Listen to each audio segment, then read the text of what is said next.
മാർത്തോമാ ശ്ലീഹായുടെ ശ്ലൈഹിക പാരമ്പര്യത്തിൽ ജനിച്ചു വളർന്ന സഭ എന്ന നിലയിൽ ഈ സഭ വിശുദ്ധമായ പാരമ്പര്യം കാത്തുസൂക്ഷിക്കുന്ന സഭയാണ്.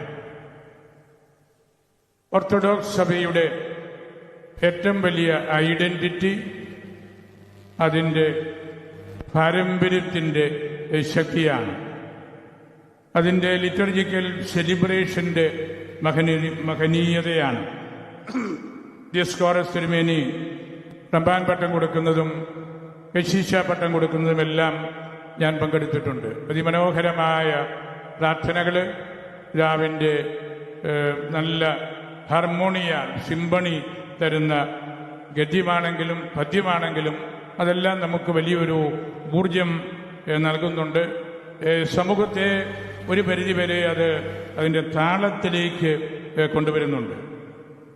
നല്ല ദൈവവചന പരിചയമുള്ള പിതാക്കന്മാരും ദൈവശാസ്ത്രജ്ഞന്മാരുമാണ് ഓർത്തഡോക്സ് സഭയിലുള്ളത്. ഈ സഭ സാധാരണക്കാരായ ആളുകളോട് കാണിക്കുന്ന വലിയൊരു അടുപ്പം ഏറെ വിലപ്പെട്ടതാണ്. പരിശുദ്ധ ലിയോ മാർപ്പാപ്പ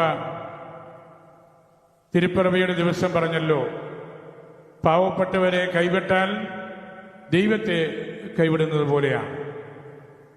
ദൈവത്തോടെടുക്കാനുള്ള പ്രിവിലേജാണ് പാവപ്പെട്ടവർ എന്നത്.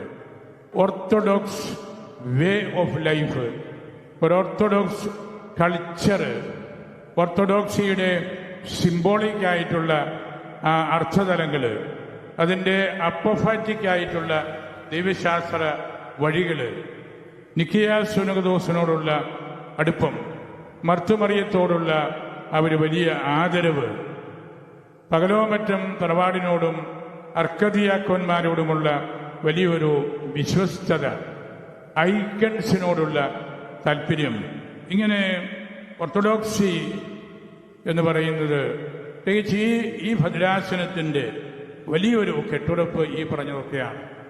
നല്ലപോലെ പാരമ്പര്യത്തെ മാനിക്കുന്നു, ലിറ്റർജിയെ മാനിക്കുന്നു, അതുപോലെ ദൈവവചനത്തെ, മനുഷ്യനെ. ദിയോസ്കോറസ് തിരുമേനി എന്നും എനിക്ക് മനസ്സിൽ തോന്നിയിട്ടുള്ള ഇംപ്രഷൻ ഒരു ഡിവൈൻ ഹ്യൂമനിസം കൊണ്ടു നടക്കുന്നയാളാണ്.